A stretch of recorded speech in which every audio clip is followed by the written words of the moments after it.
So, let's see, Scorpio. Tingnan natin sino ba yung nag-iisip sa inyo at bakit niya kayo naiisip ng mga Scorpio natin. Let's see. Kuha tayo ng one card for you, Scorpio.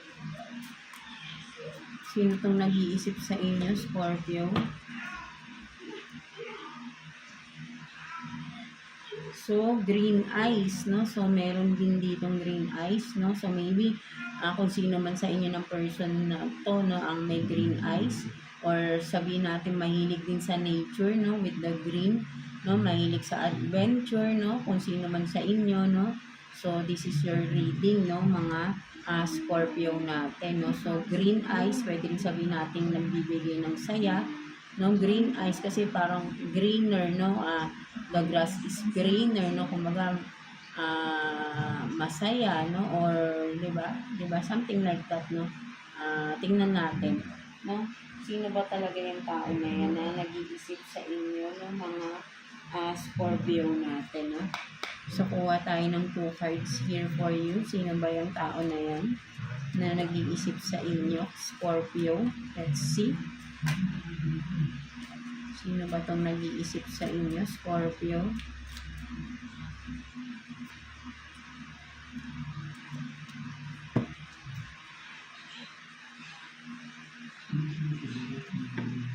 So, you have this page of swords, and then 6 of swords in reverse, no? So, yan, no, ito yung person na ano, no, sabihin natin na parang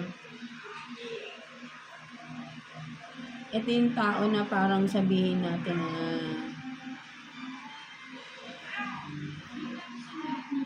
may communication naman kayo, no? May communication kayo, but then with the 6 of swords in reverse, no, parang sabihin natin itong tao na to, no, kumbaga parang someone na ano, no, sabihin natin someone na kilala mo na rin, of course kilala mo, no, kumbaga may communication, no, nagkakaroon kayo ng communication, but then with the 6 of swords in reverse, no, sabihin natin na parang may mutual understanding, no, parang may, ayun yung nakikita ko rito, parang may mutual, parang merong nararamdaman sa isa't isa, pero pinipigilan, no? Something like that, no? Parang may pagpigil sa nararamdaman, parang yun yung nakikita ko, no? Or may pagpigil, no? Parang ganun, no? Something may pagpigil, no? Kung ano man. So, ikaw na lang din nakakaalam niya, no, Scorpio, kung ano yan, no? Kung sino tong person na to, no? This person is siguro, no, parang sabihin din natin na pwedeng baka may mga plans kayo na mag-travel together, no, pero parang hindi natutuloy, no, for some of you, no. So, puro nag-uusap-usap lang kayo, no, ng person na ito, no. So, let's see bakit kanya naiisip, no, mga Scorpio natin, no. So, let's see. Kuha tayo, no, ng 2 cards here for you, Scorpio, no. Tingnan natin. 2 cards for Scorpio.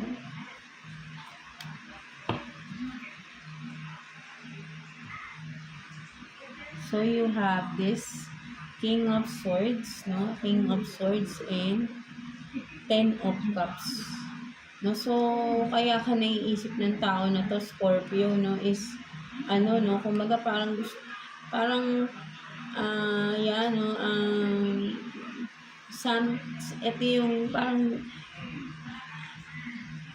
hindi naiisip ka niya as ano, no, parang, nag-i-imagine tong tao na to, kaya kanya naiisip na nai-imagine niya na ikaw yung person niya, no? Parang para sa kanya, no, ikaw yung person niya, no? Something like that, no, with the King of Swords here, no? Kumbaga parang desidido siya, no? For some of you, baka boyfriend mo na to, no? Or karelasyon mo, no? Parang magpo-propose na, no? Kaya niya naiisip, baka iniisip niya paano gagawin niyang proposal, no? Anong plans, no? Parang nagpaplano, no? May pagpaplano, no, na mag-propose, no, with the 10 of Cups here, no. Kumbaga ay gusto niya na ng mag-settle down with you, no? That's why, no? Ayun yung nakikita ko rito, no?